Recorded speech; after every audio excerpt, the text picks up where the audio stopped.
fans, to the Shoot Your Thought podcast with your hosts, Josh Sanger and Neil Rampersad. Hello and welcome to the Shoot Your Thought podcast. Welcome back to a snowy Toronto. We got a shit ton of snow last night, and it's not fun to walk in out there. No, a lot of snow and rain. Yeah. Something I like to call snrain. I want you to do me a favor and just never say that word ever again. No, I was That snraining. was strain. Wow. Snrain. I'm gonna move on. Welcome to the Shoot Your Thought podcast. Let's jump into some news and notes. The Canadian women won gold at 3 o'clock in the morning. I'm pretty sure all of Canada stayed up to watch this game because it was a hell of a game. It was the rivalry to end all rivalries. It was the Canadian women versus the American women. Tale as old as time. And it did not disappoint. It ended up being 3-2. Canadian women came out strong. Were winning 3-0. And then the USA women just came out in the second and third period strong and Clawing back. literally kept clawing back. Literally in the final seconds of the game, it was the American women trying to just shoot everything plus the kitchen sink at the net, and it just didn't go in. So ended up being a win for the Canadian women. What are your thoughts on this game, Neil? They've reclaimed their gold at the Olympics from the Americans. I think it was you just said it. Like they battled against the US. It was almost like a storybook meeting in the finals for these two teams. It had to be. Had to be these two teams. It wouldn't be the same if it was any other team. Like if Sweden made it in, or if any other team made it past either Canada or the USA, you wouldn't have the matchup that everyone wanted. The rivalry wouldn't be as good. I mean, anytime these two teams come together, the world stops and watches. Yeah. And you can see it in just like after every whistle that was blown, like the animosity. I mean, these women are friends off the ice. Like a lot of them play for the same teams, club wise, and a lot of them, are actual friends outside of this, actual good friends. Like there were some, I don't remember who they were talking about, but there were some players on the American team that were in the wedding party of someone on the Canadian team. And so like these women are friends, but like as soon as that puck drops, like there's that rivalry, and it's real, and you can see it in the passion. Marie-Philippe Poulin, we've discussed her on the show before. We actually named an episode after her once. Yeah. Pulling out all the stops. Yeah. Yeah. She's been a fixture here on the Shoot Your Thought podcast. Really has, yeah. In terms of our topics. Captain Clutch. The headline read, after their big time victory, the headline read, there's 3 certainties in life. There's death, there's taxes, and there's a golden goal from NPP. So, she's Captain Clutch for us. Yeah. She is. We're going to get to it in a second because the men didn't really do much this Olympic season from hockey, but there was a men's Olympic tournament in hockey. Yeah, there was. Oh, I didn't even know. But we have our Captain Clutch. She's had 3 game-winning goals in the Olympic women's finals. Mm-hmm. That's crazy. 3. Yeah, she's won 4 golds for Canada. She's only 30, so we're going to see her again, potentially for another Olympics. I hope so. I hope so. I hope she so. comes back and captains. I hope she pulls a Wickenheiser and just stays on as long as she can. Is she the best women's hockey player in Team Canada history? She's definitely up there. She's better than Wickenheiser? That's the inner conflict I have right now is who do I say is better? I mean, I think Wickenheiser is more influential on and off the ice. Every time I think of Hayley Wickenheiser, I think back to 2002 when the men and women won gold at the Olympics, back when the NHLs were allowed to, back in the day. I know, it seems like a long time ago. But Hayley Wickenheiser found out, I think midway or right after the game, that the American women put the Canadian flag on the floor. And that, if you don't know, that's a sign of national disrespect. Putting a flag on the floor. A flag should never be on the floor. And that's apparently written in the rules of the flag somewhere. But it should not be on the floor. But the American women put the Canadian flag on the floor as a form of disrespect to the nation of Canada. And there's a clip from Hayley Wickenheiser after the game, right after they won, saying, I heard that the American women put our flag on the ground, and now I just want to know if they want us to sign it for them. And it's the most badass quote I think I've ever heard in my entire life, because you could hear the passion in her voice. Yeah. And the mic dropped right after. Like, we just beat the shit out of you. Do you want us to sign the flag for you? When in history has that ever worked? You know, like you're doing this disrespectful act, whether it's in football, you're like having a team meeting on the other team's logo at center field, or you're putting their flag on the floor. When has this tactic ever worked? When you do it publicly, it's to get under the skin of the other players. Yeah. Obviously. I mean, we saw it it's not really the same, but if you watch that Raptors game between the Timberwolves and the Raptors, you saw Pat Beverley trying to get under the skin publicly of every player on that team, on the Raptors. And so when you see players having their team meeting in like football, let's say, on the team logo in the middle, it's to get under the skin of the other players. Yeah. But thinking back to 2002, the American women did this in the privacy of their own locker room. So they didn't know, like, this was just them being assholes. And if that didn't spark the rest of this rivalry since then, like, I don't know what did. But yeah, obviously there wasn't that much animosity in this game. They're still friends outside of this, but yeah, coming back to your question, Marie-Philippe Poulin is definitely up there. Definitely up there. I don't know if she's better than Wickenheiser. I don't know. I think we'll have to see at the end of their careers. I think. Matchup, each player's done. I think Wickenheiser is the best Canadian woman to play nationally, I think. She would have been the best player on the men's team as well this year. Damn right. You put any of these women on that men's team and they're the best players on the ice. Yeah, absolutely. Which brings us to our next topic here. There's a narrative going around the hockey news world, especially during this Olympics. They're basically talking about how women's hockey does not belong in the Olympics. And the reason for that is, what they're saying is that there's no competition outside of the American and the Canadians. And to which I say, do you really think the option to combat this issue is to just scrap it in its entirety? When instead, you could provide more funding, provide more opportunities for women in other countries, provide more awareness towards the sport of hockey in other countries, provide more funding towards women's sports, more women representation in sports. Yeah. We're seeing it happen a little bit in, even commentators in TSN.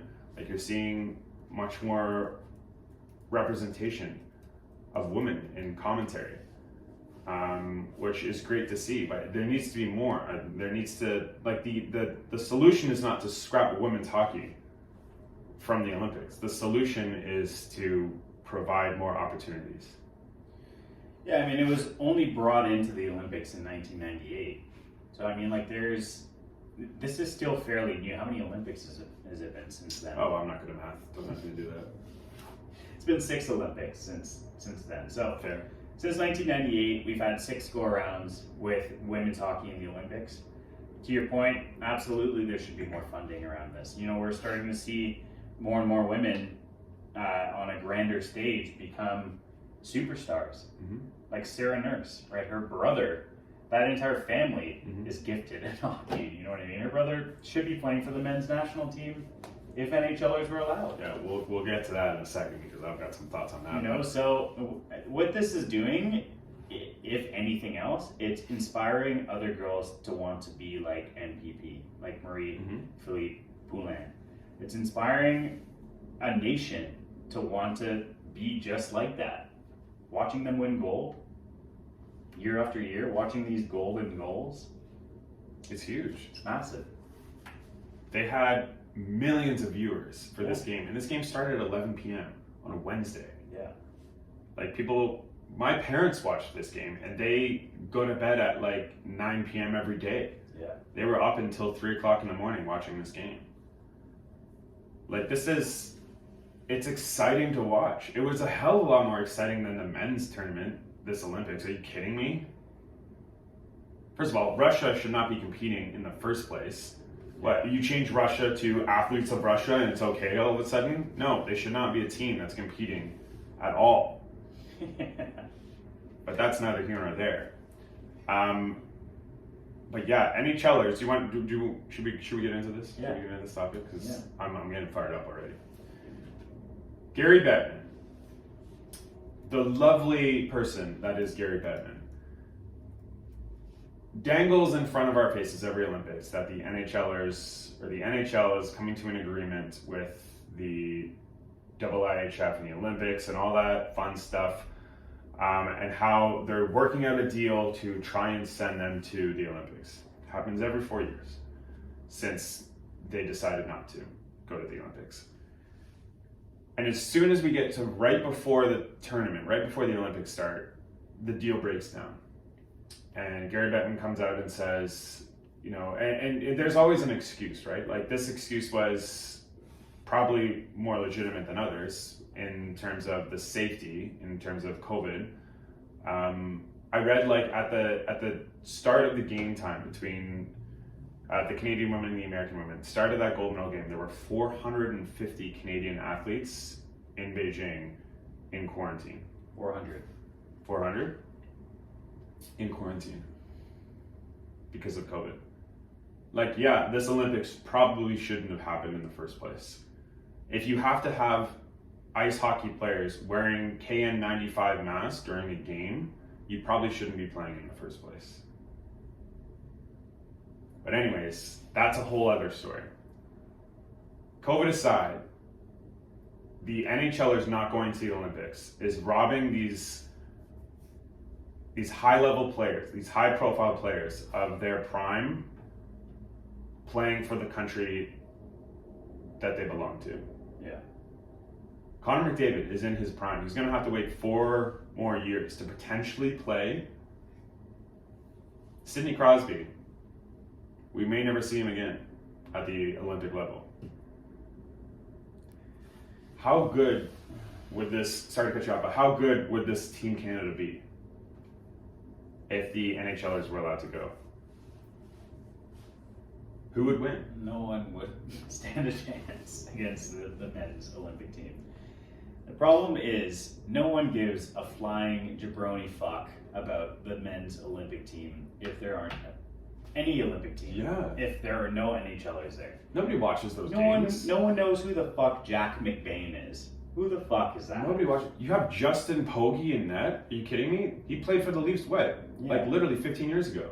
NHL 02 doesn't even know how to pronounce his name. Because that was the year he was irrelevant, playing for the Maple Leafs, and they called him Justin Podge. Justin Podge. Hodgepodge. Anyways, Seriously. that is the level of care that this Team Canada got from the entire nation. No one gave a fuck. And everyone was disappointed when they lost to Sweden 2-0. All of these teams, all of these nations have hard fighting players that go in and grind it out. And Canada was equal to all of these teams because there's a bunch of non-professional players playing. And that's what they were. You know, a bunch of non-professionals. Of course you're going to have fucking athletes of Russia competing for a gold medal every single year because the KHL is still allowed to go to the Olympics. Yeah. You have fucking Eric Stahl, or the ghost of Eric Stahl, trying to lead this team of a bunch of nobodies into existence, and it didn't happen. Of course it didn't happen. They got shut out. How good would this team have been? This is the first time since 2006, since those Olympics, that the U.S. or Team Canada was not even in the semifinals. First time. Crazy. And I would know because I didn't fucking watch it. I watch the highlights. I'm not sit through an entire game of a beer league hockey team. Sorry, not doing it. But you mentioned something there. This could potentially be the last that we've seen of Sidney Crosby in the Olympics. He's 34 years old. Speaking of Sidney Crosby, he just hit a milestone. He scored his 500th career goal this past week. He's earned props as an all-time great sniper. Let's just say it. He's underrated as a sniper. He's been known as more of a passer. But the kid just scored his 500th career goal without a whimper. No one really paid attention to it. There was a headline about it. But he now joins Alex Ovechkin as the only active players to have that milestone hit. Yeah. And Ovechkin and Crosby, they're always going to be compared to each other, but Ovechkin's never been a passer. He's always been the hard-hitting shot player. Whereas Crosby, like you were saying, is always been more of a passer, but he's still putting up numbers. He's still putting up goals. I mean, his career's kind of been defined by the concussions that he's had, because he has not, had the best sort of luck when it comes to that. But yeah, I hope that he's still around in 4 years, and I hope he's still playing at the level he is playing at now, because I want to see him play for Team Canada one more time. We all remember the golden goal moment. We all remember where we were when Crosby scored the golden goal. I would love to see him play again for an Olympic team. Yeah, I mean, he's 34. We're shooting our thought, and also shot at guessing how many years he has left. Yeah, what's your guess? How many more years do we see Sid the Kid? He's 34. Sid the Not So Kid. You got guys playing professionally until they're 50. Like Jagr just turned 50 years old and he's still playing professional Jaromir Jagr is still playing professional hockey and he's 50 years old. 50 years old. So Sid the Kid has 16 more years to go. Jagr's been playing professional hockey for more than half of his life. Like 3/4 of his life. 3/4 of his life. Yeah. It's insane. He wanted to make that milestone and he made it. So all the power to him. He still looks like he's got it. Like he can play in the NHL. Yeah. Obviously, teams just don't want to take him on right now. He's sure as hell better than Jack McBain. Where the fuck that is. How many years do you think Crosby has? I think he'll play until he's 38. I think he has another. You think he'll play until he's 38? Why are you contesting this? Like, no, he's for sure going to play until he's 38.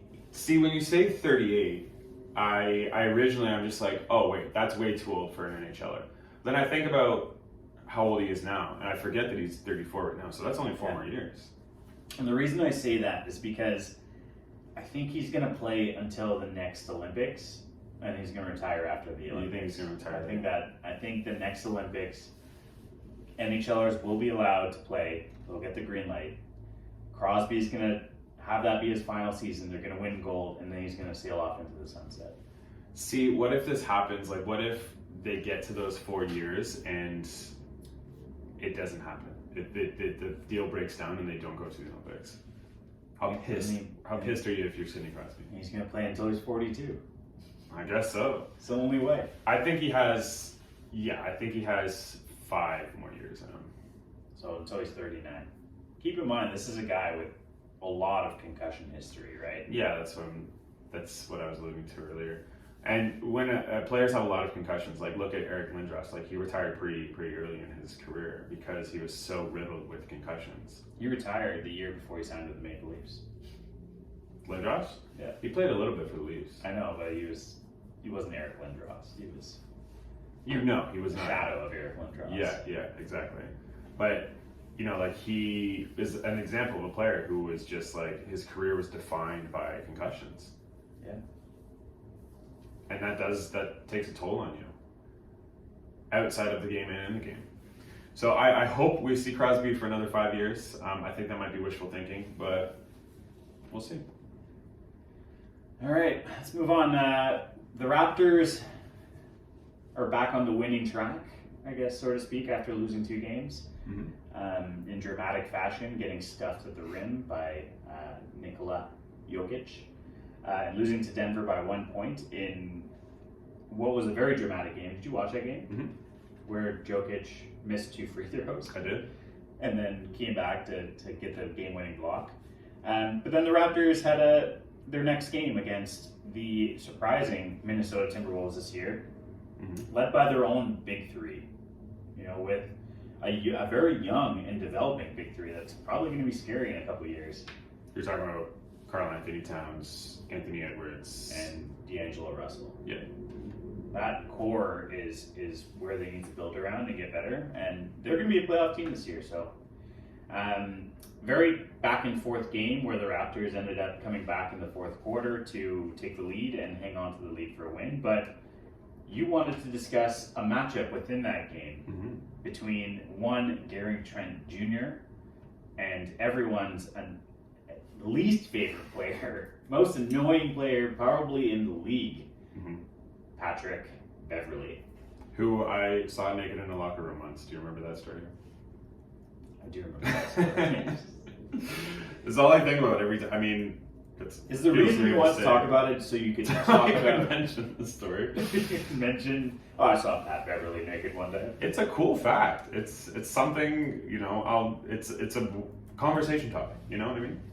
But no, this game started off with them lining up for the tip-off, and Gary Trent Jr. and Patrick Beverley were pretty much ready to square up right away. Patrick Beverley was upset that Gary Trent Jr. was standing over the line, and Patrick Beverley got in his face. And the one thing I loved about this was how Gary Trent Jr. didn't even flinch.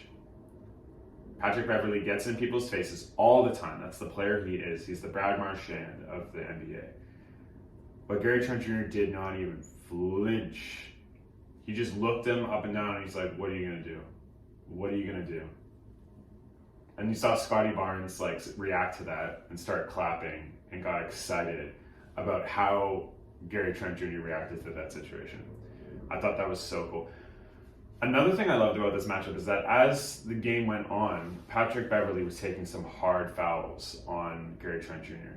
I remember Gary Trent Jr. had pretty much a clear lane to the net. And Patrick Beverley came in and just smacked his hand as hard as he could. To the point where Gary Trent Jr. fell down, got back up. Patrick Beverley was standing there waiting for Gary Trent Jr. to come in his face. And Gary Trent Jr. just kept on walking. You ain't shit. You ain't shit. There's also a clip, before I forget, of Patrick Beverley trying to talk smack to Pascal Siakam. Did you see this clip?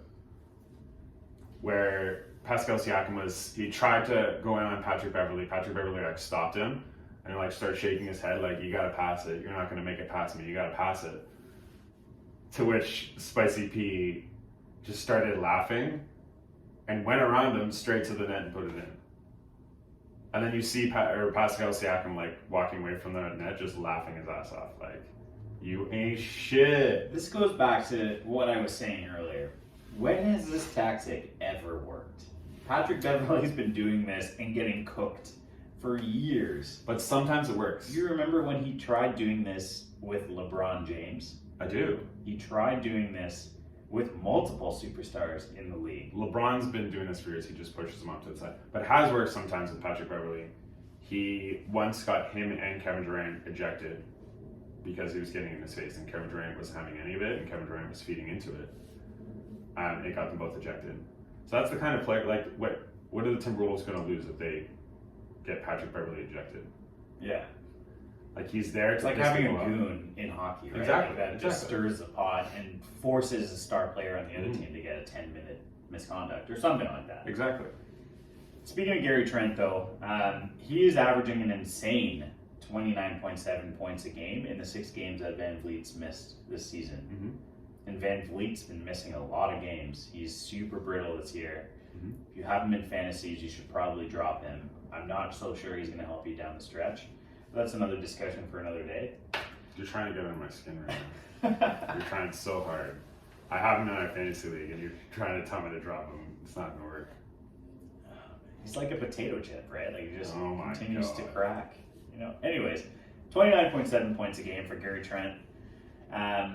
He scored another 30 points to help the Raptors seal the victory over Minnesota. I think we're seeing the breakout that Portland was trying to see for years before trading him for Norman Powell.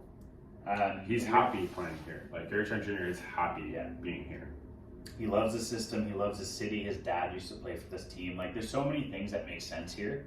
And it's just nice to see. This young guy, he's still 23 years old. He's younger than Malachi Flynn. Gary Trent Jr. is younger than Malachi Flynn. Take that into consideration. Also, did you see that fit for Gary Trent Sr. on courtside? No, I didn't. Oh my God, you gotta look this up. What was he wearing? He was like the biggest fur coat you could see. Like he was blinged out. Like he was sitting courtside, and he got to watch his son go toe to toe with Patrick Beverley all game.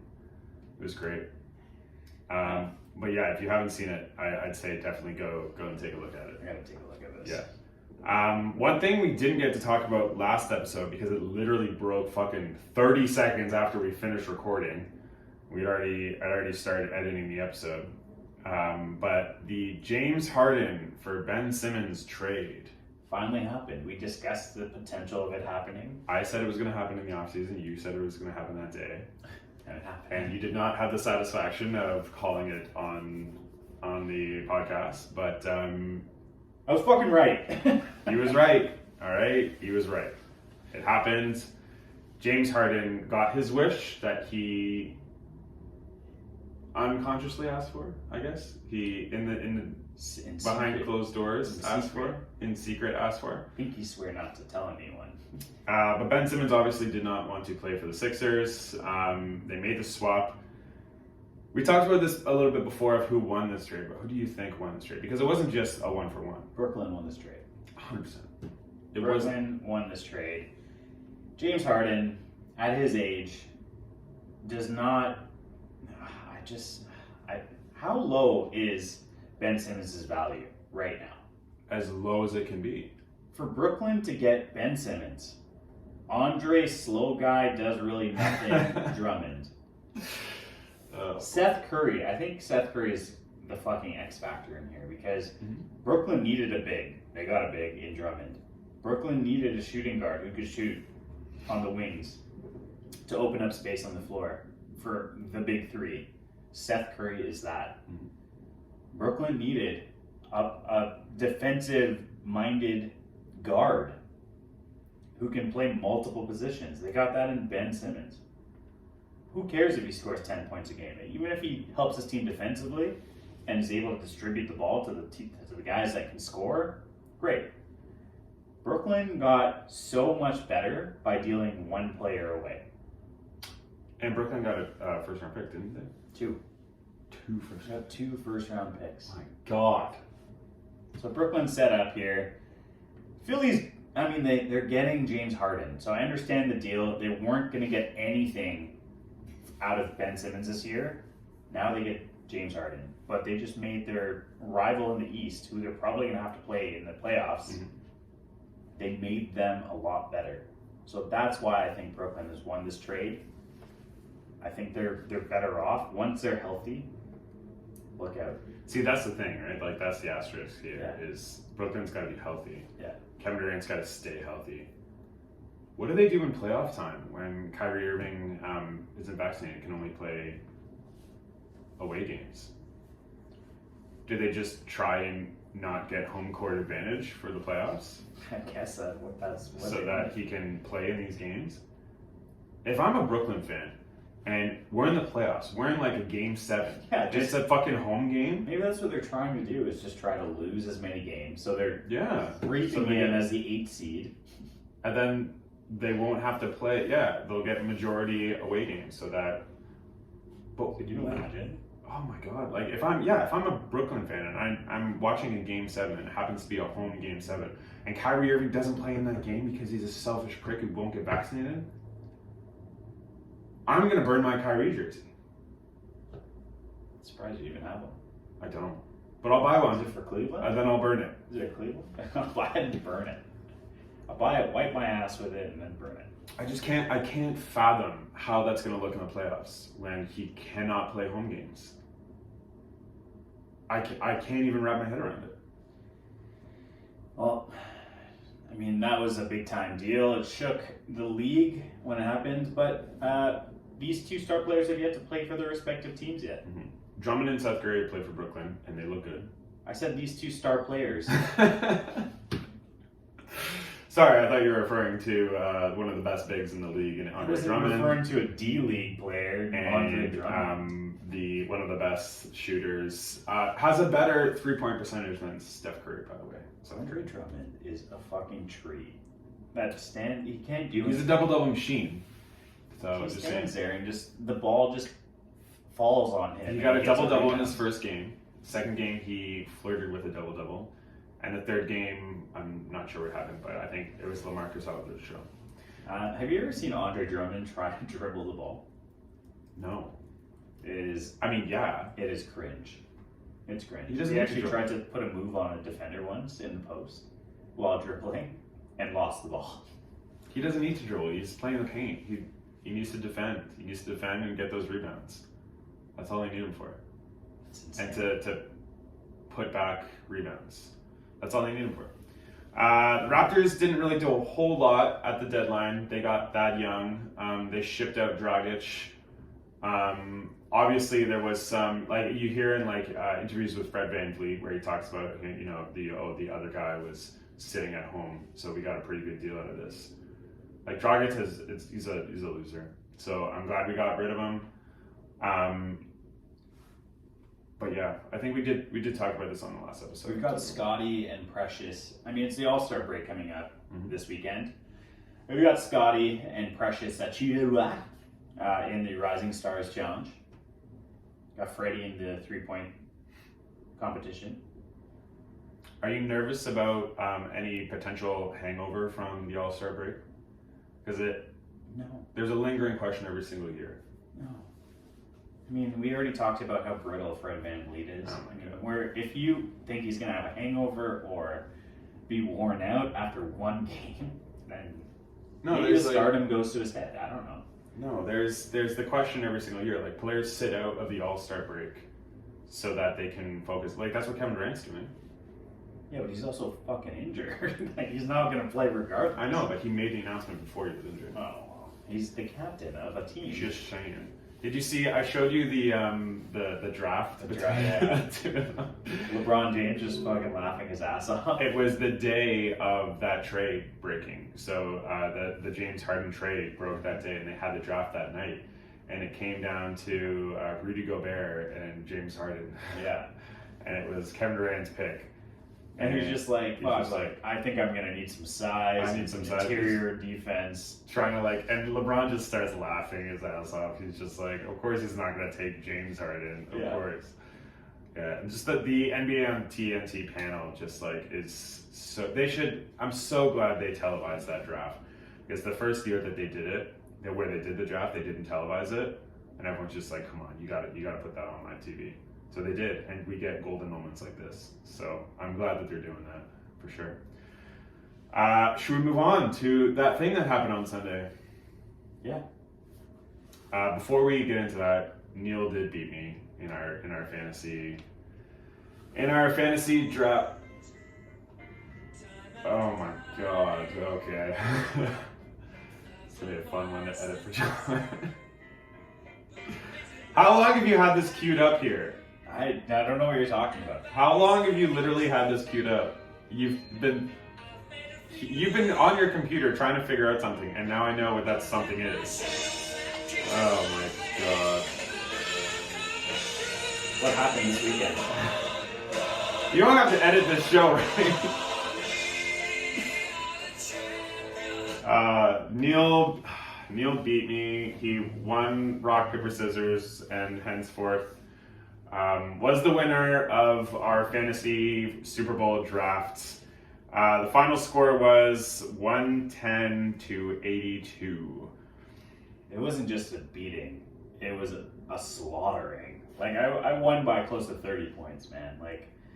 And who led the charge for me? Cooper Kupp. Cooper Kupp, who was I've never seen a wide receiver be named Super Bowl MVP, which is crazy. Cooper Kupp. Didn't Devontae Adams win once? Did he win Super Bowl MVP? No, I think I'm thinking of something else. But I've never seen that because who gets the wide receiver the ball? It's the quarterback. Yeah. Cam Akers didn't really do much for me. Odell Beckham put in some work before his torn ACL. Have they confirmed that it's a torn ACL? Torn ACL for Odell Beckham Jr. T. Higgins went off for 26 points. Evan McPherson did his thing. Sony Michel did absolutely garbage nothing.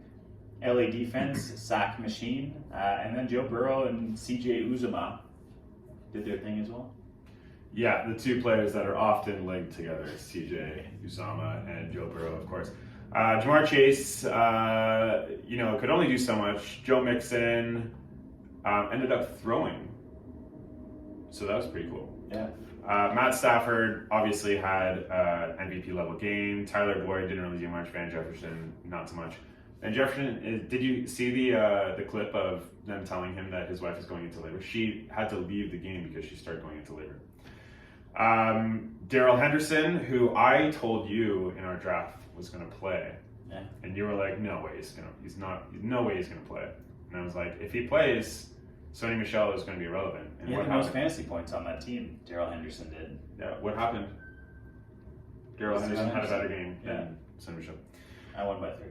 Whatever. Tyler Higbee did not play in this game. He did not rip off his knee brace for this game. Matt Gay and the Bengals D, I was kind of shackled with them at the end of the draft. So that was that. I lost.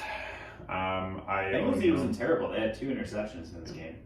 They played well. Their defensive line was unbelievable in this game. Crazy. Like the run game for LA could not get going in this entire Super Bowl. It was actually at a point where we thought Cincinnati might actually pull this out because LA just couldn't get any run game going, and so they just focused on their pass defense and led for most of the second half. It came down to the final couple plays in the fourth quarter. It came down to the Aaron Donald factor. It ended up. Of course, this game ended up in a sack for Aaron Donald. Yeah, that was always going to happen. So good. And we saw, obviously, you saw the photos or the videos from the parade, the Rams parade, when all of about 15 people from LA showed up to watch it, which was pretty cool. They did this thing where they followed the bus, they ran beside the bus to make it look like there were more people. Yeah. Yeah, no, they had a parade, a celebration in Cincinnati as well, to just like commemorate this historic run that they went on, and there were more people there than there were in LA, obviously. I just feel so bad. Like everyone wants to go and play in LA only for the star factor of being in LA and playing in LA. Their fan base is shit. Look at the Miami Heat. Have you ever watched a Miami Heat game in Miami? No one shows up for those games.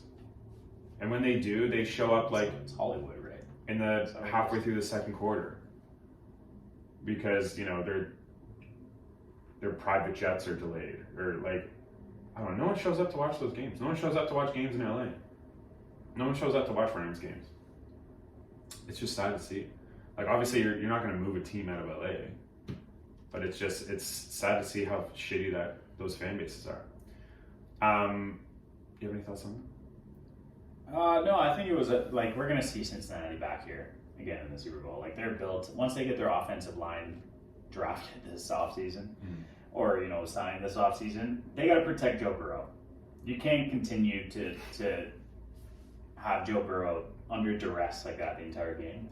If they got him in that last play, if they got him 3 extra seconds, they would have won the Super Bowl. Yep. They would have won the Super Bowl. I saw a photo of that last play, and Jamar Chase had Jalen Ramsey on the floor. Jamar Chase was wide open. Yeah. So if the offensive line literally allowed Joe Burrow to 2 throw that ball, even more, right? He would have found Jamar Chase for a game-winning touchdown, ridiculous. which would have been insanity. And it probably would have won me our fantasy league too. No, I wouldn't have. Jamar Chase would have gotten the Yeah, touchdown. who would have thrown it? Doesn't matter. Doesn't matter. He would have lateraled it to Joe Mixon. Joe Mixon would have thrown it. So you get 3 touchdowns on the play. Yep, 100%. Did you watch the halftime show? Did I watch the halftime show? Of course I watched the halftime show. I literally dropped what I was doing to watch. I was at work because I had to fucking work the Super Bowl. Yeah. It was busy. But I allowed no one to talk to me. I took off my mic and I was just like, I was born in the 90s. This is the music I grew up to. I'm watching this fucking halftime show. Yeah. And did it disappoint? Everyone fucking killed it that performed. Yeah. Everyone. Kendrick Lamar was unbelievable. Dr. Dre, Snoop, on point. Mm-hmm.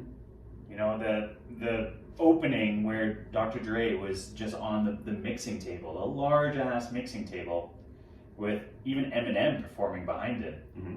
Eminem did Lose Yourself. Like, all these artists, 50 Cent did 50 his Cent? upside down, like, in the club rendition. Like, he's getting fucking beaten up online right now. Everyone's calling A it little bit. I'm not gonna go into it. 75 Cent. I'm not gonna go into it. He's getting older. He's getting up there. Let him do He's his got that thing. dad bod now. Let him do his thing. But anyways, you gotta appreciate the artist for performing.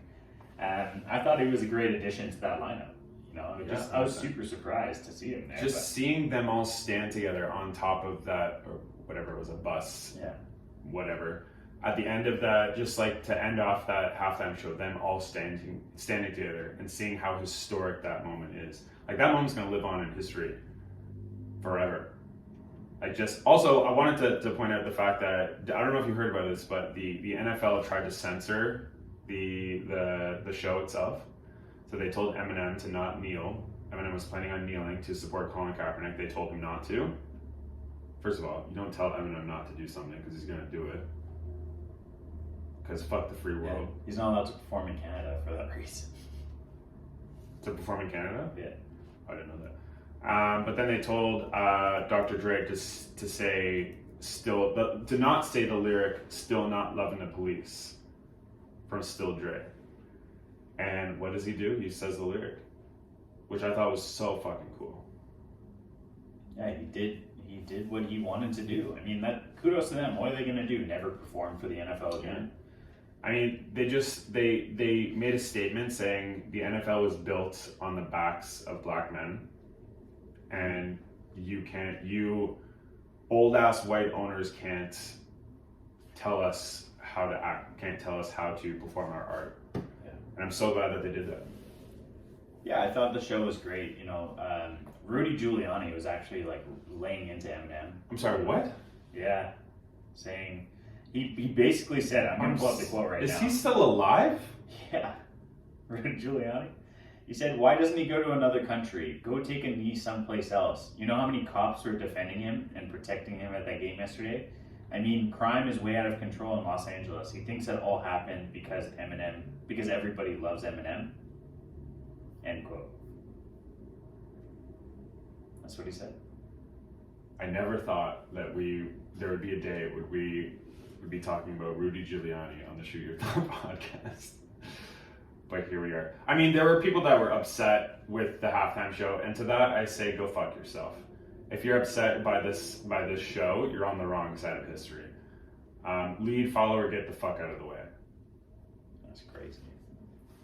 He was actually, I'm just reading this now. It was reported that, the show The Masked Singer? The Masked Singer? Yeah. They have Robin You didn't hear Thicke. about this? They have Robin Thicke and Ken Jeong on there, and apparently they walked off stage. When when it was revealed that Giuliani because he took off his mask and he was. This wasn't an aired episode. This was a going to be rehearsal. aired. Are they going to air it? Because Yeah, I heard that they weren't. Yeah, apparently in March it's going to be aired. But anyways, Rudy Giuliani is a piece of shit. He does not belong in the sports world. He does not belong in any world, to be honest with you. And anyone that's upset with the Super Bowl needs to sit the fuck down. Our Super Bowl halftime show needs to sit the fuck down. Because this was an amazing show, and the statement they made was just... I have no words for it. It's completely respectable. and I'm here for it. It's crazy. Yeah. But anyways, there will be no more talk of Rudy Giuliani because that is the end of our show. Thank you guys so much for listening. We will see you next week. Thanks, guys. See you again next week. Started learning about Rudy Giuliani.